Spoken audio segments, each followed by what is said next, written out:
La démocratie, c'est une illusion. C'est plutôt ce qu'un peuple veut, qui est sa démocratie.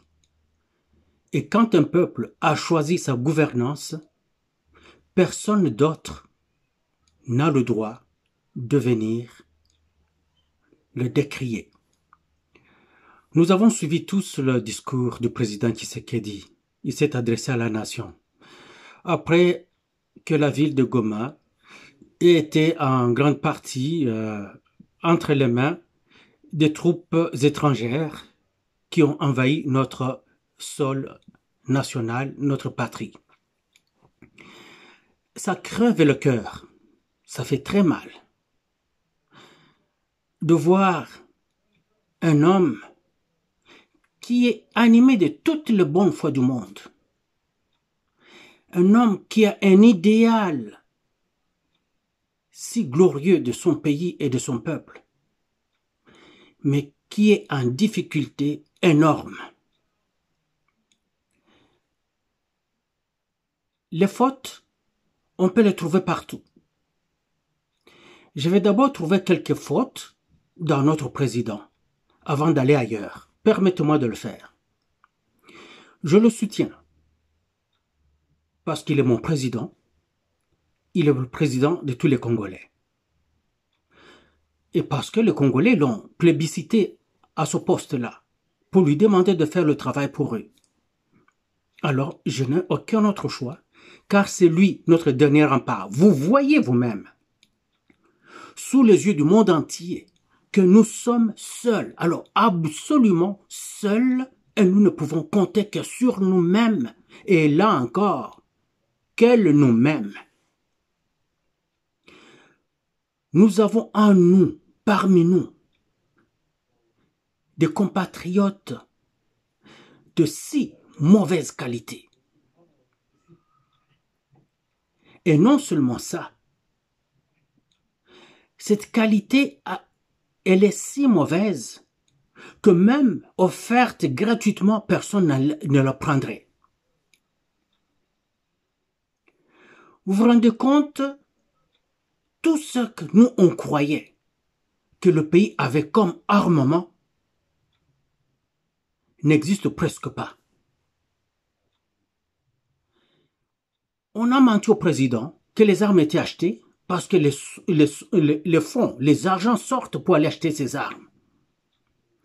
On achète quelques armes, on dit, ça c'est le premier batch d'un lot, il y aura 10, 15 livraisons à venir. Et pourtant, rien. Puis on dit, les armes ont acheté, monsieur le président, il vient d'être livré à tel endroit. La maison militaire du chef de l'État. Pourquoi vous faites ça à votre boss? Ce que vous lui faites se répercute sur nous, le peuple.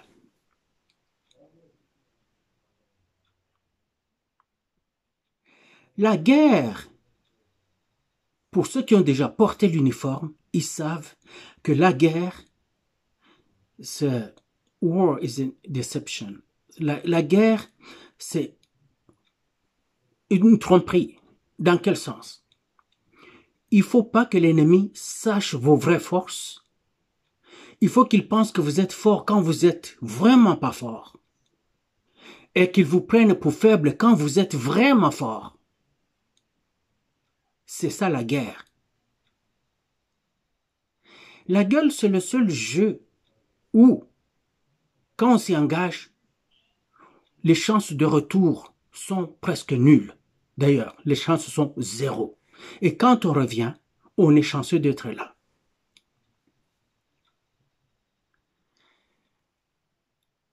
J'ai vu les images dont je parlais des soldats congolais qui avaient été à la MONUSCO rendre les armes. Pourquoi rendre les armes à la MONUSCO? Et les mêmes soldats, après qu'ils aient rendu les armes à la MONUSCO et campé dans le campement de la MONUSCO, aujourd'hui, ils sont mis sur les bus qui les amènent au Rwanda. Est-ce que vous y comprenez quelque chose? on voyait des instructeurs français, roumains. On n'arrêtait pas de dire, j'avais l'air fou parce que personne ne pouvait me croire. Quand je disais, pourquoi, en vertu de quoi, sur quelle base logique, on peut aller chercher des instructeurs militaires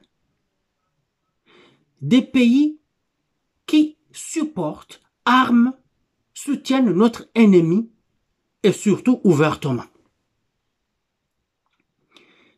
Je n'arrêtais jamais de donner l'exemple de ce coach français que les Sud-Africains avaient embauché pour conduire les joueurs de soccer, de football sud-africains en Coupe du Monde. Quand ils devaient jouer contre la France et le coach était français. Le coach des Sud-Africains était français. Ça a été une contre-performance totale des Sud-Africains. C'est logique. Nous avons une école de guerre à Kinshasa, financée par des Français, des Belges, dans lesquels enseignent les Français et les Belges, les mêmes qui arment, soutiennent le Rwanda en tout et pour tout. Est-ce qu'il y a la logique?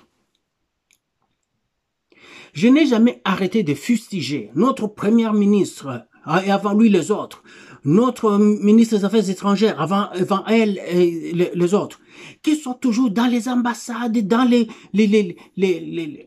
présidences des pays occidentaux. Je dis, qu'est-ce que vous cherchez là-bas?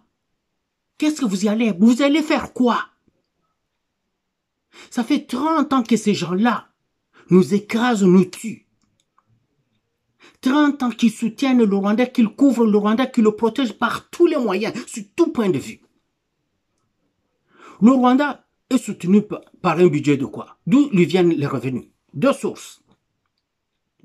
60% les minerais volés en République démocratique du Congo. 35% des aides et des dons étrangers, en l'occurrence de l'Europe et des Amériques. Et le 5%, les bananes et les vaches locales.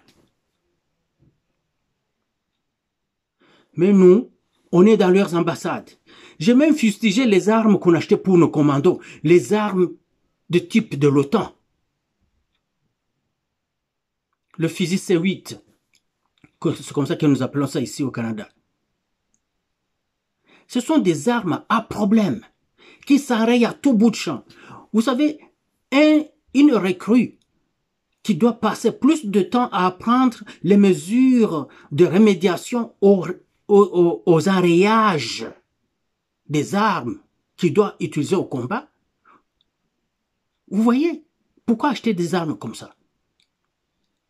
Qui plus est, nous avons vu combien ces armes-là sont moins efficaces au combat en Ukraine. Ils sont combien? Plus de 50 pays occidentaux et leurs supplétifs, incluant leurs alliés et amis, contre un seul pays, la Russie. Un seul, la Russie. Et ils sont en train de se faire donner un nez rouge par la Russie. Je criais, je me poumonnais, je vociférais. Allez chercher les Russes, allez chercher les Russes. Maintenant, regardez, plus de 800 mercenaires. J'ai parlé de ça, je disais, un mercenaire, c'est un soldat de fortune. Il va là où on le paye, il n'est pas là pour mourir. Or, la guerre, c'est ça, se mettre en face de la mort. Ils ne sont pas là pour mourir. C'est qu'ils viennent parce qu'ils trouvent qu'ils vont faire l'argent facile et quand la mort viendra, ils vont se retirer. Et ça a été le cas. Quand ils ont ouvert une brèche pour l'entrée de l'armée rwandaise à Goma, ils ont ouvert cette brèche-là, ils ont demandé aux soldats qui étaient là de se retirer, les officiers militaires congolais qui étaient là se sont retirés, et les Rwandais sont entrés dans Goma. Ces gens-là, qu'est-ce qu'ils ont fait? Tous, ils sont allés où? À la MONUSCO. La bonne, gentille MONUSCO qui vient de faire plus de 20 ans là-bas sans avoir tué un seul soldat rwandais. Sans avoir protégé aucun Congolais. 20 ans. Et ils devaient trouver tout le temps des raisons d'être là, de prolonger leur mission. Nous avons des premiers ministres qui ont prolongé leur mission, des affaires étrangères qui ont prolongé leur mission. Ils trouvaient toujours une façon de prolonger. Quand il y a quelque chose, ils créent des échauffourées par-ci par-là, des accrochages par-ci par-là, des tueries de Congolais par-ci par-là, et ils trouvent des raisons de rester. Et là, comme on voyait que Tshisekedi formait les militaires, s'est dit, oh, cette fois nous allons partir. Et voilà. Le Rwanda se met encore ouvertement, avec le soutien de l'Union européenne, qui ne s'est pas caché, hein. Ils ont d'abord dit, à Kinshasa, dans un communiqué d'ensemble, sur nos chaînes de télévision locales et internationales, qui soutiennent le Rwanda, que nous n'avons pas droit de changer notre constitution, que nous n'avons pas droit de construire un mur entre nous, le Rwanda, que nous devons discuter d'avec les M23. En plus de ça, ils ont signé un mémorandum d'entente avec le Rwanda pour que le Rwanda puisse leur apporter des minéraux, lesquels minéraux ne se retrouvent qu'en Congo et lesquels minéraux le Rwanda apporte toujours. Mais à ce moment-là, le Rwanda voulait une aide beaucoup plus forte, un soutien beaucoup plus fort afin qu'il puisse aller prendre cette fois-là le gros morceau, prendre le beurre et l'argent du beurre, apporter aux autres. Quand il y a eu le sommet Corée-Afrique, les pays africains sont allés en Corée du Sud. J'ai fait une vidéo là-dessus. Des journalistes qui m'ont appelé, ils me parlaient en anglais. Ils parlaient en anglais et moi, je devais écrire de manière à ce que je puisse venir faire un reportage, une vidéo ici pour vous. Je vous ai expliqué exactement de quoi il était question sur le terrain et ce que le Rwanda demandait à ces pays-là. Le Rwanda a dit, vous voulez ces minéraux, c'est ça que vous voulez? Et pourquoi ce sommet-là? N'oubliez pas que la Corée du Sud est une colonie américaine. Comme les Américains avaient essayé un sommet avant avec l'Afrique et ça avait échoué parce que les Africains ne voulaient pas venir à ce sommet-là, ils ont utilisé la Corée. Alors, les Africains sont allés là-bas. Ça portait sur les minéraux du Congo, mais le Congo n'était pas là. Je comprends qu'on avait saboté, on avait boycotté, et c'était bien de boycotter. Mais, quand vous savez ce qui s'est dit là-bas, et pourquoi ce sommet était tenu, vous continuez à aller demander ces gens-là, leur faire confiance, leur demander ceci, cela, acheter les armes chez eux, demander les appareils de communication chez eux, le service de transmission, avec les appareils qui viennent de ces pays qui soutiennent le Rwanda. Les pays-là, c'est eux qui vous disent, avec vos conseillers militaires, avec vos conseillers stratégiques, tous sont là, à la présidence, comme conseillers, ils sont dans les ministères de défense, je sais pas, ils sont à n'importe quel niveau, dans l'armée, la police, des conseillers, tout ça. Ils prennent, il y a du budget pour ça, et nous venons de recevoir 2,5 milliards pour acheter les équipements pour l'offensive qui viendrait dans quelques mois. Ok, on va faire ceci. Mais qu'est-ce que moi vous allez me donner, moi qui vous donne ce marché? Ah, viens ici, on va parler là, on vient. Un petit voyage rapido presto, s'il ne peut pas sortir, eux ils viennent à Kinshasa, ils se rencontrent, tout est bien fait, il a sa part, l'argent viré dans son compte, et voilà, ils viennent acheter les armes là-bas. Ils vous disent les armes qu'il vous faut. Des grosses armes inutiles sur le champ de bataille qui est le nôtre là-bas. Des terrains montagneux contre des troupes qui ne viennent pas avec des chars d'assaut, tout ça. Vous allez acheter des chars d'assaut. Pourquoi? Vous achetez une frégate que vous mettez sur le lac Kivu, qui est un petit lac par rapport à ce bateau de guerre, à ce navire de guerre, ce bâtiment de guerre, laquelle frégate n'est même pas équipée, il n'y a rien dessus, c'est sur le lac, c'est gigantesque. Au lieu d'acheter, je disais, achetez des Zodiacs, achetez des canons rapides. C'est ça, les commandos ont besoin de ça pour surveiller nos eaux. Ils ont besoin des motos, ils ont besoin des VTT, des véhicules tout-terrain, c'est ça. Je disais, mettez une base à Idjwi, mettez une base de commando là-bas. Je disais, chassez tous ces généraux, tous ces colonels que Kabila nous a laissés là-bas, ces Rwandais qui sont dans notre armée, sortez-les de là, mettez les nationaux. Le droit de l'homme va dire, il y a discrimination. En matière de sécurité, la discrimination est de mise. En matière de sûreté de l'État, la discrimination est de mise. Nous le savons, nous qui avons œuvré dans les armées étrangères. Comment on ne nous fait pas confiance et quand on nous donne une mission, on nous donne la mission la plus difficile que personne ne voudrait faire ou que quelqu'un d'autre ferait parce qu'il n'a pas de choix, mais c'est ça que nous, on nous donne. On est abandonné ou presque. On attend qu'on puisse échouer cette mission-là pour qu'on puisse être crucifié. C'est que nous, on doit maintenant faire des pieds et des mains pour réussir. On réussit brillamment. Et même s'étonne parfois qu'on ait réussi à faire ce qu'on nous a demandé à faire. Mais on n'est pas récompensé plus que ça. On n'est pas reconnu plus que ça. On n'est pas élogé plus que ça. Vous vivez la discrimination jusqu'à l'os. Mais sachant ce que vous cherchez.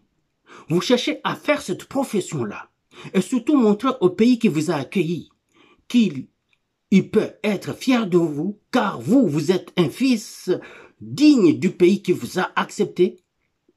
Vous voulez montrer votre loyauté, alors vous faites ça au meilleur de tout ce que Dieu vous a donné.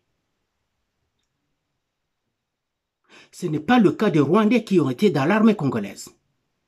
Et ces autres étrangers qui sont dans l'armée congolaise. Ce n'est pas le cas des officiers que Kabila a amenés dans l'armée. Vous vous rendez compte, quelqu'un qui arrive à être général, il est général d'armée et il n'a jamais fait un coup de militaire de base, une qualification militaire de base. Pas de QMB, qualification militaire de base, zéro. Il n'a jamais été là. Un général, on peut dire que ça fait longtemps qu'il est dans l'armée, il n'est plus sur le terrain, oui, il peut avoir oublié certaines notions, oui, parce que rendu au niveau de général, on est quasiment un politicien, hein, on n'est plus un soldat vraiment. Un général, là, c'est rendu là-bas, c'est un politicien. Mais il ne peut même pas faire la navigation. Or, la navigation, donc, le déplacement sur lecture d'une carte et conduite avec boussole, c'est une matière que chaque soldat doit maîtriser, absolument maîtriser. Chaque soldat, peu importe son grade, chaque soldat doit maîtriser ça. Et on mise beaucoup sur ça parce que, comme j'ai toujours dit, la guerre c'est un chaos. Quand ça pète, on court dans tous les sens, on perd la boussole, on perd le nord. Si tu ne sais pas naviguer, te conduire toi-même en regardant la carte et te suivre avec une boussole, c'est fini pour toi. Tu vas aller tomber face à face avec l'ennemi, il va te cueillir comme un champignon. C'est ce qui est arrivé à plusieurs de ces soldats. Ces soldats qui sont là-bas au combat, qui ne savent pas naviguer.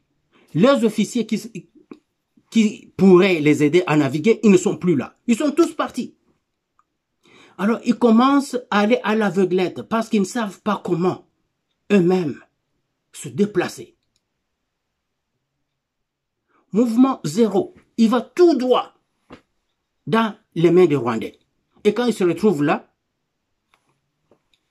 il y en a vraiment que je peux penser qu'ils se sont rendus parce qu'ils n'avaient pas de choix. Mais s'il y avait des combats qui se passaient, ils allaient se battre. Mais quand les gars, les contingents des mercenaires est allé à la MONUSCO, rendre les armes, et on les a, ce matin, mis sur des jolis bus, direction Rwanda, ils sont en train de rire, s'embrasser. Donc pendant plusieurs mois, ils ont fait des fortunes incroyables. Chez nous. Ils ont été des instructeurs bidons. J'avais vu même à un moment là les Kenyans qui entraînaient nos militaires au camp Bayuma. Les Kenyans étaient en train d'entraîner nos militaires pendant que le Kenya était avec le Rwanda dans les forces des AFC qui étaient avec le M23. Est-ce que vous voyez la logique? Qui sont ces gens-là qui conseillent le président? Un président fonctionne avec des conseillers. Donc, il ne faut pas venir commencer à dire « Ah non, Tshisekedi ne comprend. » Oui, il ne peut pas comprendre ça parce que ce n'est pas son métier. Un président vient avec un plan, avec un idéal. Il dit « Je veux ceci pour mon pays. Je veux ceci. » Alors, le Premier ministre prend ça avec ses ministres. Ils courent dans toutes les directions avec leurs conseillers, avec leurs techniciens, avec leurs spécialistes de toutes sortes, amenés à faire cela. Et le président voit ça et dit « Oui, nous avons travaillé. » Chez nous, on n'a pas ça. Le président doit maintenant s'investir à faire des choses qu'il ne doit pas faire ou essayer de les faire. Il n'y en a pas. Vous pensez que le président Macron connaît quelque chose de l'armée? Qui connaît quelque chose de la police?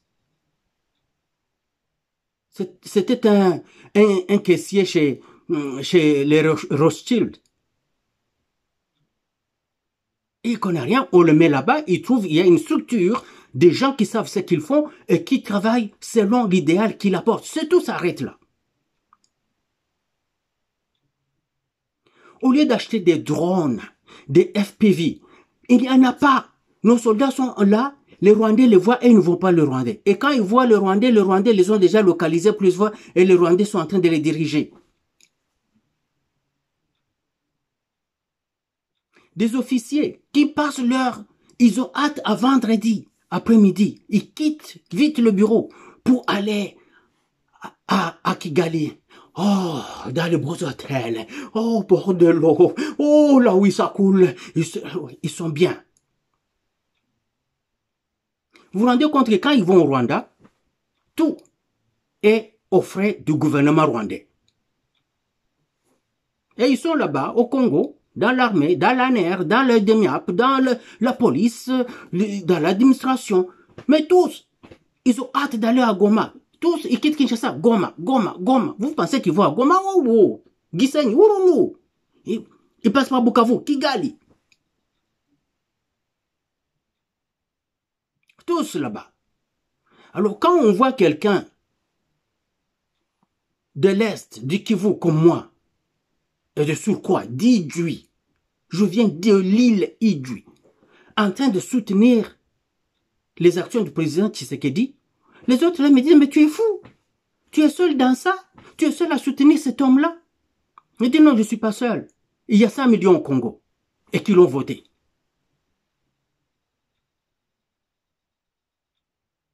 Mais eux ne comprennent pas ça. Vous vous rendez compte?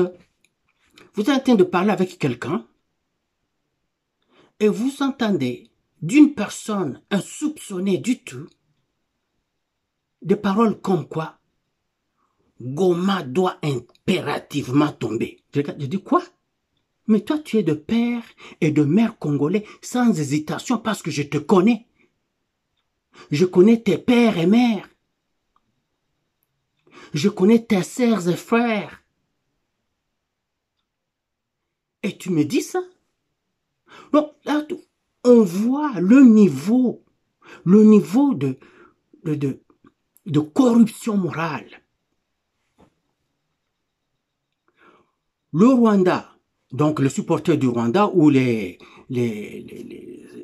sponsors du Rwanda, se sont arrangés pour que tout petit notable à l'Est là, de quelque niveau qu'il soit, puisse avoir son compte. Et tous à la solde du Rwanda du coup. C'est ça que nous venons de vivre. Les soldats qui veulent se battre pour le pays ont été livrés à l'ennemi, juste comme ça. J'ai eu pitié de notre président. Mais c'est la guerre. Et in war, everything goes. Tout est permis en guerre. Tout. Ce n'est plus le moment de venir nous chanter la démocratie aux oreilles. Ça me tue. Si vous voulez faire la démocratie congolaise, oui. Mais il ne faut pas nous venir, oh la démocratie c'est long. Non, non, non, non, non, non, non, ça n'existe pas. Les Nations Unies, vous êtes là avec eux. Chaque jour, ça fait combien? 30 ans que ça dure. 20 ans que le Rwanda a assiégé le pays. Et plus de 5 ans aujourd'hui que les troupes rwandaises, ouvertement, ouvrent le feu sur le sol congolais. Pas une sanction contre Kagame, les membres de son administration, du tout. Pas une sanction économique contre le pays. Par contre, les capitaux affluent à gogo. Beaucoup, beaucoup. Vous avez des instructeurs romains. Les Romains de l'Union européenne. L'Union européenne avec le Rwanda. L'Union européenne qui reçoit des ordres de Washington. Des instructeurs d'autres pays là. Et beaucoup. Tous ces mercenaires. Je vois, quand je regarde les gens qui font la sécurité de Fachi, les blancs-becs là, les petits blancs qui sont là avec une Kalachnikov vieux modèle là, je me dis quoi? Il est à côté du président de la République, il a l'air de se promener comme s'il savait ce qu'il faisait, et regarde, alors, les gardes de Félix sont en arrière de lui, c'est comme si c'est lui qui leur dit quoi faire. Mais vous regardez son déplacement, juste le déplacement, la manière qu'il place les gens. Je me dis, mais non. Mais vous prendre les Wazalendo et les amener là-bas, je vous assure que les Wazalendo feront un bien meilleur travail. Et quand je veux parler quelquefois Wazalendo, ne vous étonnez pas qu'au lieu de parler de FARDC, je parle Wazalendo, au lieu de parler Wazalendo, je parle FARDC, car quand l'un et l'autre sont voués pour la cause patriotique et de la nation, ils sont un pour moi. Un Wazalendo, ça veut dire patriotique. Wazalendo, patriote au pluriel. Un soldat qui est patriote, c'est un Wazalendo. Hier, le président a affecté le général Somo comme gouverneur du Nord Kivu. Ndugangu Kakule, général. Vous arrivez là-bas, tout ce monde qui était là, tout ce monde là, mettez ça de côté. Il y a des jeunes gens qui se sont battus sans avoir de commandement, de laisser là, et ils sont encore là. Ils ont empêché aux Rwandais de prendre la ville à 100%. Prenez ces gens-là, faites du travail avec eux. S'il vous plaît, monsieur le président de la République, si il peut encore vous rester une seule carte à jouer, c'est d'oublier l'Occident. Les gens vont dire, mais Bertin, il ne faut pas le dire à haute voix. Oui, il faut oublier l'Occident. Et si vous voulez faire des affaires avec l'Occident, alors allez voir les Occidentaux les plus corrompus. Les plus corrompus. Faites affaire avec eux. Ceux qui sont officiellement et reconnus corrompus, faites affaire avec eux. Mieux vaut aller chercher des vrais bandits que des saints que vous ne connaissez pas. Sinon, faites un 180 degrés. Regardez complètement dans le sens opposé. L'Occident là-bas, l'Orient là-bas. Regardez le côté Orient. Si on avait pris des Wagner russes, je vous assure qu'aujourd'hui, on aurait un autre langage. Si on avait pris des Russes, les Russes ont l'histoire, c'est connu, c'est reconnu de tous, ça ne se discute pas. Ils ont toujours aidé les pays et les peuples qui luttent à leurs frais et à leur sang. Et ils ne demandent rien en retour. Imaginez-vous si vous pouvez maintenant leur offrir les opportunités que vous avez offertes à tous ces bandits qui viennent de laisser tomber le pays entre les mains des Rwandais et leurs supplétifs. Savez-vous combien nous aurions une armée forte? Car on aurait des soldats qui sont en confiance avec les gens avec lesquels ils travaillent. Mais nos soldats voyaient ce qui se passait. Ils en parlaient. Et nous, on venait, on en parlait dans nos vidéos. Mais peut-être parce que je ne sais pas si je n'ai pas la tête ou je n'ai pas la filiation que vous attendez pour croire. Pourquoi quand vous entendez quelqu'un dire quelque chose, vous ne pouvez pas vous dire, non, je vais faire parler ce gars. Viens ici, toi là. De quoi tu parles? Viens ici, viens me parler de ça. Mais vous écoutez, ah, il se cherche du boulot. Moi, je n'en cherche pas. Je n'en cherche pas. Je ne cherche pas du boulot dans l'armée congolaise. D'abord, le service militaire est un service de la jeunesse. Seuls les jeunes doivent être dans l'armée, pas des vieux croûtons finis, pas des blessés. Quand on est blessé, on est à la retraite. Quand on est vieux, on est à la retraite. Je ne suis plus jeune pour faire un service. Je ne peux plus faire la guerre comme vous l'entendiez, mais je peux le faire quand je n'ai pas de choix. Dès le début, quand j'ai commencé ces vidéos, j'ai dit, organisez un cadre, faites venir des Congolais, et il y en a beaucoup de Congolais que j'ai rencontrés, que ce soit dans l'armée canadienne, belge, hollandaise. Il y en a en Israël qui sont dans l'armée israélienne. Il y en a énormément aux États-Unis. Faites venir ces Congolais, créez un cadre. Quand l'Ukraine a commencé ses aventures contre la Russie, on a même réquisitionné les boxeurs ukrainiens qui ne se sont pas battus pendant 1 an ou presque. On leur donnait de l'argent. Évidemment, l'argent venait de l'Occident. Parce que si un boxeur doit se battre 3 fois par an et qu'à chaque combat, il puisse avoir 5 millions de dollars, alors on lui donne 30 millions de dollars, on dit reste ici pendant 1 an. L'essentiel, il porte l'uniforme et il a une Kalachnikov à main. Les médias sont sur lui. On voit, ah non, Lomachenko est là-bas, Vladimir est là-bas, je ne sais pas, Usyk est là-bas. Tout ça. Et pourtant, ils ne sont pas au front, ils ne se battent même pas. Si vous ne voulez pas nous utiliser parce que vous pensez que nous sommes vieux pour vous, il y a plusieurs façons de nous utiliser. Nous avons une expérience, nous avons des choses à transmettre aux jeunes là-bas. Je n'ai pas besoin d'aller au front. Tout comme je peux y être, ça vous surprendra aussi. Hein.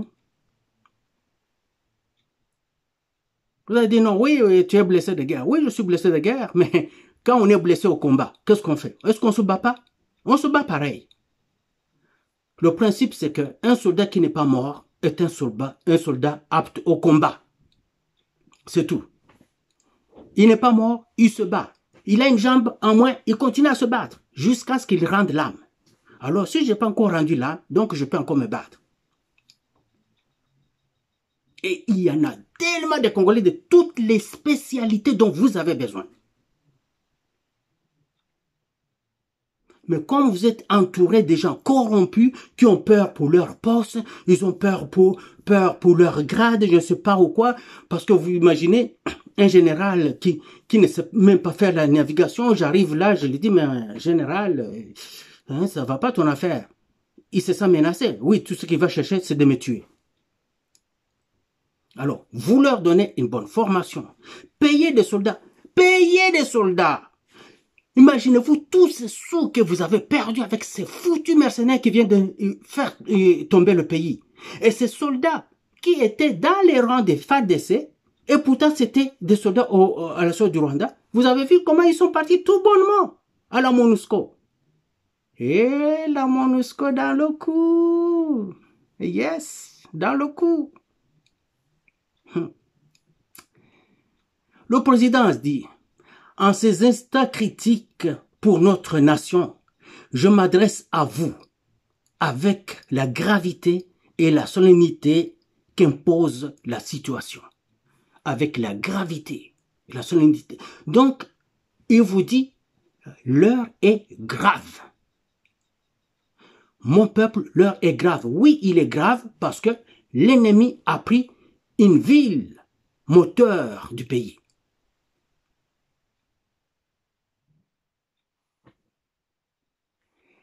Les forces de défense du Rwanda poursuivent leur entreprise terroriste sur notre territoire, sémant la terreur et la désolation parmi nos populations. Oui, ils poursuivent leur entreprise terroriste. Un terroriste, on ne négocie pas avec. Un terroriste, on le tue. Vous n'arrêtez pas un terroriste pour l'amener faire des procès là. Non, non, non, non, non. Avez-vous déjà vu des procès des Palestiniens en Israël? Ils appellent les Palestiniens des terroristes. Qu'est-ce qu'ils font? Ils appellent des Libanais des terroristes. Qu'est-ce qu'ils font? Ils désignent les terroristes et ils les tuent. Mais nous avons des vrais terroristes parce qu'ils viennent nous terroriser et ils tuent. Ils sèment désolation et la mort mur à mur dans notre pays. Vous vous rendez compte un pays qui vient, qui tue 15 millions dans l'indifférence totale de la communauté, la fameuse communauté internationale. Vous savez ce qu'ils appellent communauté internationale? Nous, les pays africains, nous ne sommes pas dans ça. Et ce ne sont pas tous les pays asiatiques qui sont communauté internationale. Il y en a peut-être 2 ou 3. La Chine, l'Inde et la Russie parce qu'elle est à cheval entre l'Asie et l'Europe. Et la Turquie. Voilà les pays de l'Asie qui sont dans la communauté internationale. Un peu d'autres pays qui considèrent pour eux comme des sources de revenus comme l'Arabie Saoudite et les Émirats Arabes Unis, tous ces Qatar là, et d'autres qui ne sont que leur base militaire, c'est tout. Est-ce qu'en Amérique du Sud, il y a un pays communauté internationale? Il n'y a qu'un seul, c'est le Brésil. Le reste, non. Bientôt, le Canada ne sera plus communauté internationale, ce sera un État américain, selon ce que dit Trump. Bonne chance, monsieur Trump. J'aimerais bien te voir. 1812 va te frapper et ça va t'étonner. Allez demander aux Américains de 1812 qu'est-ce qu'ils ont connu contre les Canadiens. Oui. Il dit, en s'adressant aux enfants du Nord Kivu, de l'Ituri du Sud Kivu, de l'Est au complet, je partage avec vous la douleur et l'indignation face à ces attaques barbares. Il la partage et il met tout dans ça. Si quelqu'un osait me dire que Tshisekedi ne fait rien, je ne lui prête pas oreille. Il y a une personne que j'aime énormément. Il y a une personne que j'aime énormément qui a dit quelque chose et elle a vu que je ne l'écoutais même pas. Elle dit, mais pourquoi tu ne veux même pas écouter ce que je t'ai dit? J'ai dit non. Quand tu vas sur ce terrain-là, de vouloir dire que Tshisekedi ne fait rien, je ne peux plus t'écouter. Si tu me dis que Tshisekedi est mal pris par ses collaborateurs, je t'écouterai. Mais quand tu me dis qu'il ne fait rien, je ne t'écouterai pas. La personne s'est sentie vexée parce que c'est une personne qui m'est très chère. Mais je n'avais pas de choix que de lui dire cela. Alors, nous tous, nous aimons notre pays. Il y a des gens qui critiquent Tshisekedi très, très viscéralement à cause de l'amour qu'ils ont pour le pays. Ils pensent que Tshisekedi, effectivement, comme eux ils le disent, ne fait rien. Or, imaginez-vous, vous prenez un pays tel que c'était, quand Tshisekedi est arrivé, un pays qui n'en était plus un. Ce n'était plus un. Quand vous voyez la RDC qui, à l'extérieur, C'est un président du Rwanda, Kagame, qui doit parler au nom et pour le compte de la RDC. Et pourtant, la RDC est censée avoir un président qui s'appelle Kabila. Et vous voulez me dire que vous avez encore un pays? Quand vous avez une constitution comme celle qui est là, qui ne fait rien, qui ne peut pas sauver la souveraineté nationale, les lois du pays ne peuvent pas protéger le même pays. Et vous me dites que vous ne pouvez pas changer ça. Et vous me dites que c'est un pays, ça, où il y a un président de l'Assemblée nationale qui n'est pas pressé, il n'est même pas motivé à changer cette constitution-là. Un président du Sénat qui non plus, non, il a autre chose à faire. Hein. Une constitution comme ça. Le Rwanda se précipite vite prendre le plus de territoire qu'il peut et consolider ça pour lui. Parce qu'il sait que si cette constitution tombe, tous les projets du Rwanda tombent. Si cette constitution-là tombe, tous les plans mesquins des ennemis qui sont internes au pays aujourd'hui, ils sont au Parlement, ils sont au Sénat, ils sont dans la police et l'armée, tous leurs projets et dans l'administration nationale, tous leurs projets tombent. Comment se fait-il? Dès qu'ils ont juste perçu à leur oreille qu'il y aurait probablement une étude sur l'éventuel amendement de la Constitution, ça virait fou. Pas seulement au Congo, mais en Afrique et surtout dans les ambassades européennes et dans leurs pays dont ils sont ressortissants. Vous vous rendez compte? Qu'est-ce que cela veut dire? Vous voyez un président Biden il lui reste 30 jours à la Maison-Blanche, mais il vient en courant. Après qu'il ait fait plusieurs rencontres avec Lorenzo, le président angolais, il appelle le président zambien, il fait rencontre avec lui. Ils viennent vite, en cravate, ils se décident. Voici ce que nous allons faire. Pour les minerais du Congo, nous allons faire un chemin de fer qui part de Kolwezi, mais ça va aller d'abord en Zambie, parce que nous devons faire profiter la Zambie. Le chemin de fer vient, ça se rencontre avec le chemin de fer qui vient de Kolwezi, avec les minerais du Congo, hein, les minerais du Congo. Ça descend, ça va à Lobito, en Angola. Maintenant, le jour de rencontre, ils appellent le président Tshisekedi pour qu'il vienne assister. Vous allez me dire pourquoi il est allé. Si vous êtes président du Congo, vous comprendrez qu'il faut être à chaque rendez-vous, quel qu'il soit. Kabila n'avait pas besoin de partir. Il n'était pas président du Congo. Il était gouverneur du Rwanda au Congo. Mais le président, c'était Kagame. C'est Kagame qui faisait les voyages. Quand Tshisekedi arrive, il fait tous ces voyages parce qu'il doit assister à partout où on parle. Le Forum économique mondial, partout on ne parle que des choses qui sont au Congo. Il doit aller là, même si on est impuissant, mais au moins qu'il entende ce qu'on dit. Et voir s'il peut trouver un Congolais ou deux qui peuvent être avec lui. Imaginez-vous s'il avait 5 ministres, 6 ministres qui sont comme Mutamba.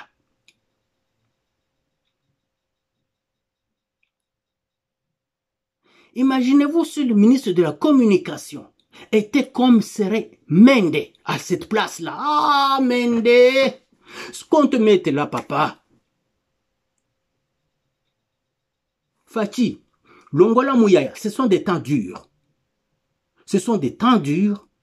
Longola Mouyaya, tia vrai, vient Mende. Mende veut faire son légat. Il veut laisser quelque chose au pays qu'il a nourri depuis qu'il est jeune jusqu'à présent.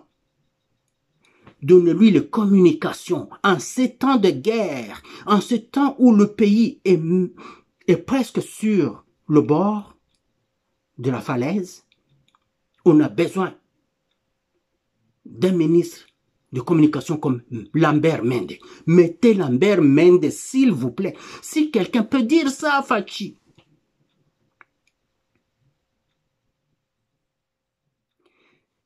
De tous les ministres, qui va toujours en province parler pour le Congo et soutenir Tshisekedi si ce n'est que Bemba? Qui d'autre?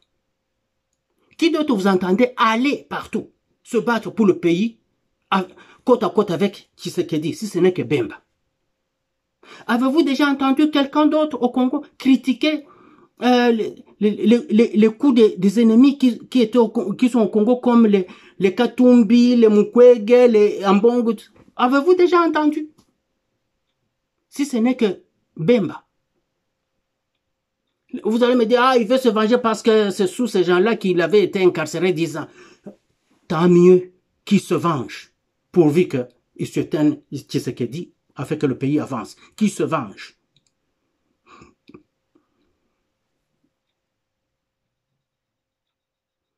Je partage avec vous la douleur et l'indignation face à ces attaques barbares. Les Rwandais entrent. Ils n'ont pas besoin de faire des tirs ciblés cherchant un soldat qui lui tire dessus pour le tuer. Non, tout ce qu'ils veulent, c'est terroriser la population. Aujourd'hui, ils ont enterré nos populations à l'intérieur de leur maison, sans nourriture, sans eau potable, sans électricité. Ça fait combien de jours que je n'ai même pas communiqué avec un seul individu de chez moi là-bas? Personne n'est en ligne parce qu'ils n'ont pas d'électricité. Et tous m'ont présenté avant que cette situation arrive. Ben, tout ça dit, tout qu'on a besoin de franga, tout à gauche, à droite, tout le monde. Vous vous rendez compte? Quand vous voyez comme si tout qui vous demandez de l'aide financière, la pression que ça fait, et vous n'êtes pas capable de les aider. Maintenant que tous, je n'entends plus rien d'eux. À cause du Rwanda. À cause des Congolais de très pourrie qualité.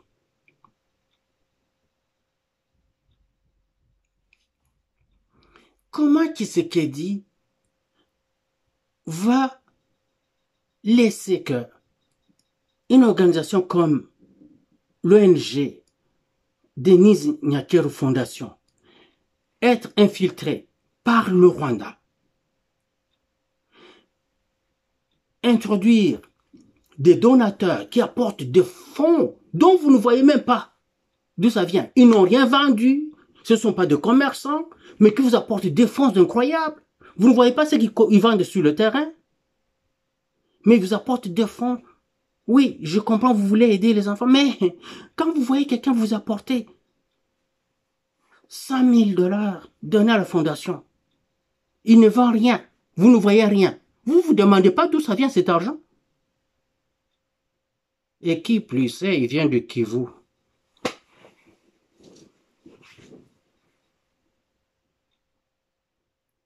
Je vous dis, les réunions se tiennent dans l'archipel d'Idjui. Je le dis chaque fois ici, à Iko. Les Rwandais viennent là-bas, avec les Congolais se rencontrent.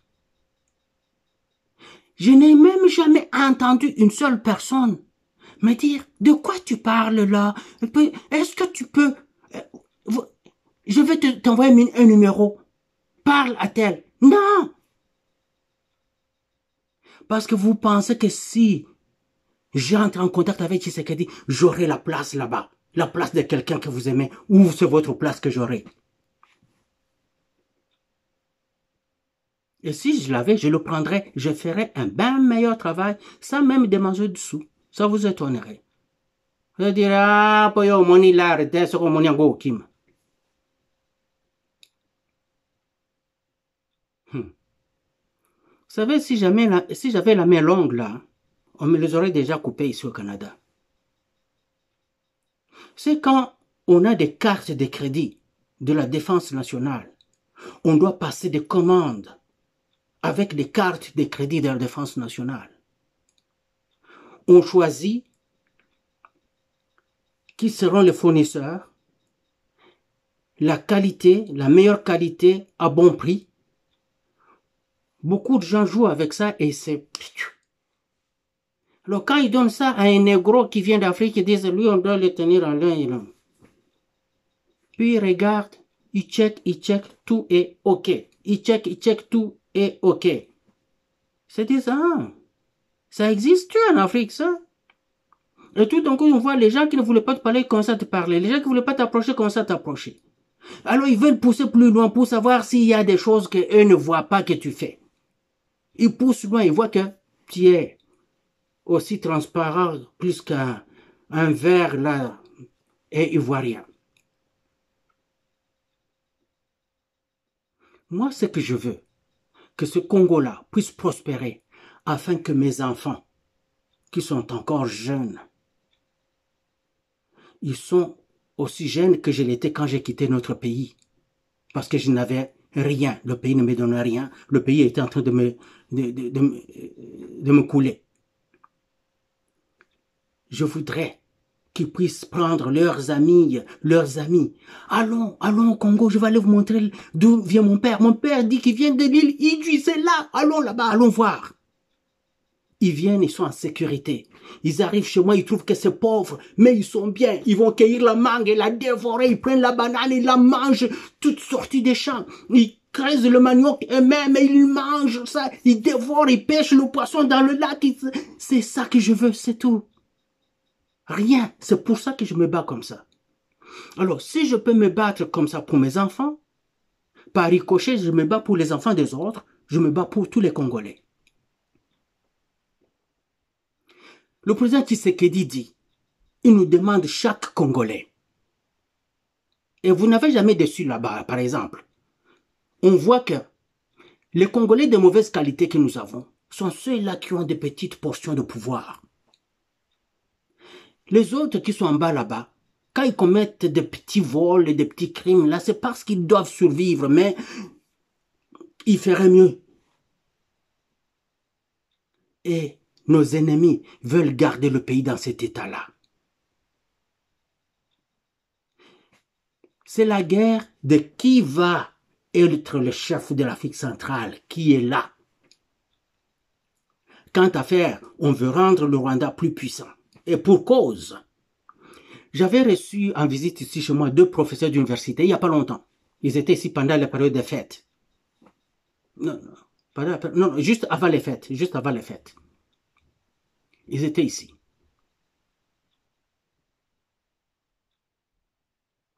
Un qui est professeur ordinaire, l'autre professeur. Ils m'ont dit que quand ils parlent aux Occidentaux, et ce sont des choses que nous connaissons, les Occidentaux disent, vous savez, vous pouvez crier, vous Congolais, le Rwanda, ce n'est pas une démocratie, c'est une dictature, Kagame est un tueur, tout ça. Mais nous allons écouter Kagame, nous n'allons pas vous écouter, vous. Parce que, quand on dit à Kagame, nous voulons construire ceci dans ton pays et nous voulons investir autant. Il nous dit, venez d'ailleurs, pour ce que vous voulez faire là, j'irai vous chercher aussi plus au Congo que j'amène pour que ça fasse ça. Et si on a amené $100, on lui donne pour le projet, il va amener 1 million qui sort du Congo pour venir améliorer le projet là et tout sera fait. Pas vous les Congolais. Vous les Congolais, vous voulez des milliards et ça disparaît. Et il n'y a personne qui est arrêté, personne n'est en prison. Kagame, lui, il les tue. Si quelqu'un ose voler ou faire quoi que ce soit, Kagame les tue. Nous le savons, mais on le laisse parce que il est honnête. C'est ce qu'ils disent. Vous vous rendez compte? Après que lui nous ait tués comme ça, tout ce qu'il est en train de faire chez nous, il est soutenu là, mur à mur. L'Union européenne, la Corée et tous les pays africains. Vous croyez que le Burundi vraiment est avec nous? Peut-être. C'est juste parce que le Burundi a peur pour lui-même. Kagame avait voulu, a failli le renverser il n'y a pas longtemps. C'est pour cela qu'il est venu vite en courant pour demander d'aide auprès de Tshisekedi. C'est à ce moment-là que... Et pourtant, nous sommes seuls. Lorenzo, avec nous? Vraiment? Nous sommes seuls. Nous n'avons qu'un seul dirigeant au Congo qui se bat pour ce pays-là. C'est celui qui a fait ce discours ce soir. Félix Antoine Tshisekedi. Il est meurtri. Il est atterré. Il a fait confiance à tout le monde. Ce n'est pas parce qu'il ne savait pas qu'il y avait la corruption. Il savait qu'il y avait la corruption, mais il se disait, s'ils me voient dévoué pour le pays, ils suivront. Par contre, ils sont en train de vouloir sa tête. Est-ce qu'ils pourront avoir sa tête? Très facilement. Parce que qui sont autour de Tshisekedi? Ces blancs-là qui font sa sécurité, mais c'est eux qui vont le tuer. Les gens qui choisissent pour faire la sécurité, c'est eux qui vont le tuer. Regarde comment ils sont ensemble eux-mêmes. Ils mettent leurs concubines dans les ministères par-ci par-là. Ils mettent leurs enfants par-ci par-là. Vous ne voyez pas, pendant que tout le monde est, sans exception, à la solde du Rwanda et ses alliés.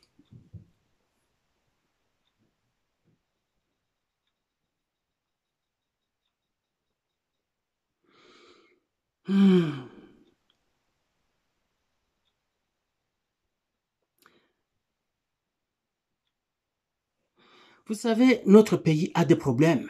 Et ces problèmes-là, nous pouvons les éviter si seulement nous comprenons que l'intérêt de tous doit primer sur l'intérêt privé. Mais qui va comprendre cela?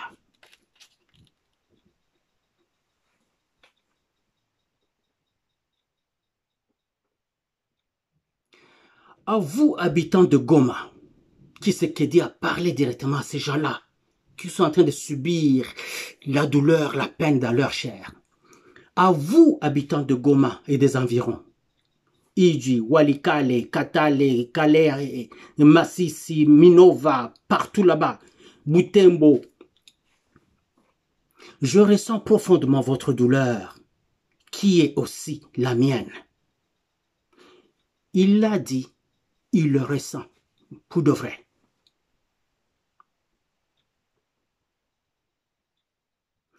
Cette douleur traverse nos cœurs et nos âmes en tant que fils et filles d'une même patrie. Là, il s'est adressé aux Congolais de bonne qualité. Et de bonne qualité, il y en a encore. Moutamba est là.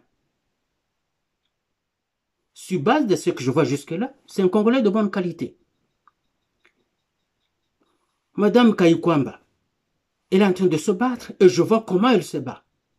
Ce qu'elle fait maintenant, c'est ce qu'elle aurait dû faire depuis le début, mais je comprends qu'elle était encore en train de chercher, de ça, ouais. Mais, ouais, ça se voit qu'elle est de bonne qualité. Bemba, c'est un Congolais de bonne qualité.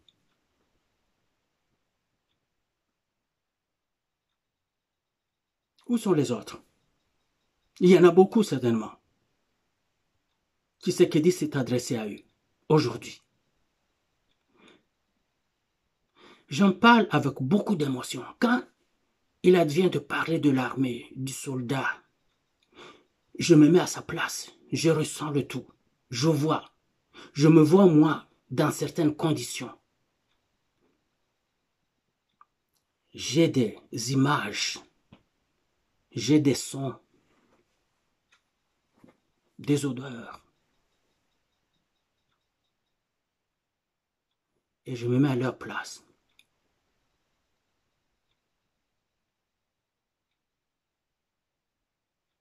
Il a cité les participants au combat, les FARDC, les Wazalendo et le peuple. Il n'a pas cité les politiciens parce que l'ont déçu. Et de ces FARDC-là, il ne parle pas de ces officiers pourris, sans formation et sans âme. Il a parlé des vrais FARDC qui continuent à se battre aujourd'hui, même isolés sur des petits îlots, comme se battaient des soldats russes quand ils étaient entourés par les forces de l'OTAN au début là, de combat. Ils mouraient comme des mouches, mais ils continuent à se battre.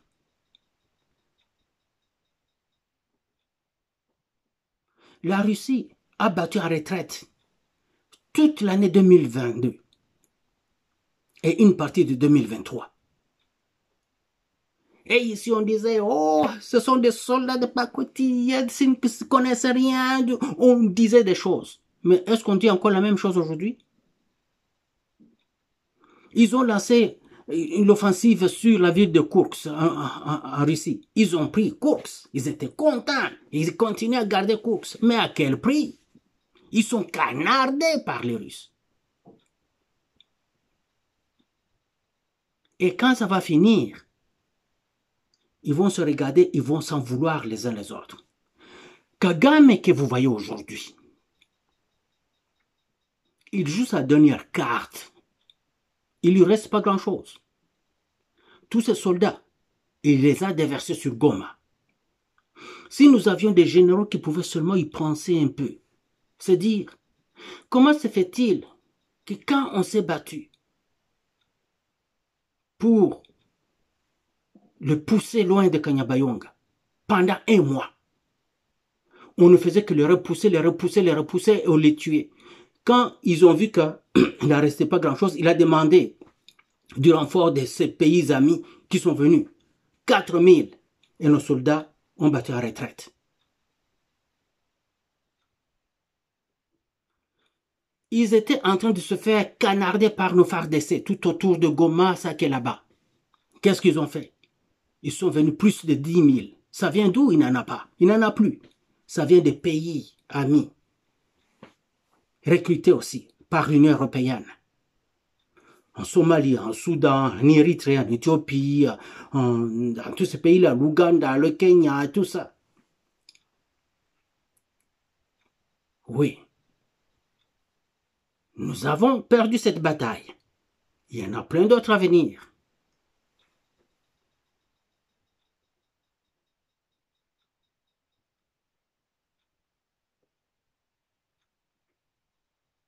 Les gens disaient, il ne fait rien ces temps-ci. Pendant que vous voyez des gens venir dire, nous venons de sortir d'une réunion avec le président de la République. Quand la situation est grave comme ça, oui, il a déjà des soldats sur place qui sont en train de faire du travail tant bien que mal. Il connaît tous les problèmes. Il doit résoudre ces problèmes-là qui sont sur le terrain. Il ne va pas juste venir et vous faire des déclarations de n'importe comment. Là, il était en train de faire des appels à gauche à droite. Il était en train de contacter les ambassades, les pays dont ils sont ressortissants. Il était en train de parler aux puissances à gauche à droite, à la Chine, à la Russie, à plaider la cause du pays, à voir, à accuser, à tout ça. Il doit faire tout ça. Et comme il n'a pas de collaborateur avec du poil congolais, il doit faire ça tout seul. Mais maintenant que nous avons compris que nous n'avons pas de choix, si ce n'est que de nous battre côte à côte, les uns les autres, il a dit ceci. Votre silence et votre inaction face à cette barbarie du régime de Kigali et aux atrocités du M23, il a parlé des supplétifs de régime, s'attaque à la RDC et au monde entier. Parce qu'il dit à la RDC et à la communauté internationale, pour ce qui est de la justice et la paix. Vous nous avez nié la justice, vous nous avez nié la paix. Nous allons la chercher. Nous aurons la justice par nous-mêmes, nous aurons la paix par nous-mêmes. Nous sommes 5 millions. Et nous allons pomper beaucoup plus de bébés.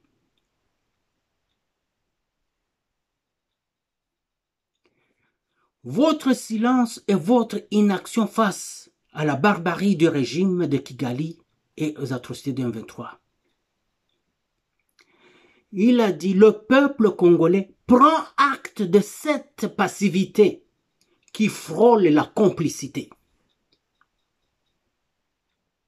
Ça, ce sont des mots durs, très durs, que le président Tshisekedi a lancé à la face de la communauté internationale. Le peuple congolais prend acte de votre passivité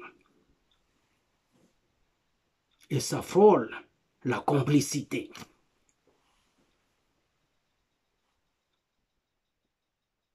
La RDC, soyez-en sûrs, soyez-en rassurés, ne se laissera pas humilier et écraser. Parce qu'un Rwanda qui prend tout de chez nous, tue, viole, écrabouille tout, et prend une partie de notre territoire, c'est une humiliation. Nous n'allons pas nous laisser humilier et écraser. Nous nous battrons et nous triompherons. Vive la RDC, vive les Wazalendo, vive les FARDC, vive le peuple congolais et son président Tshisekedi. Hurrah!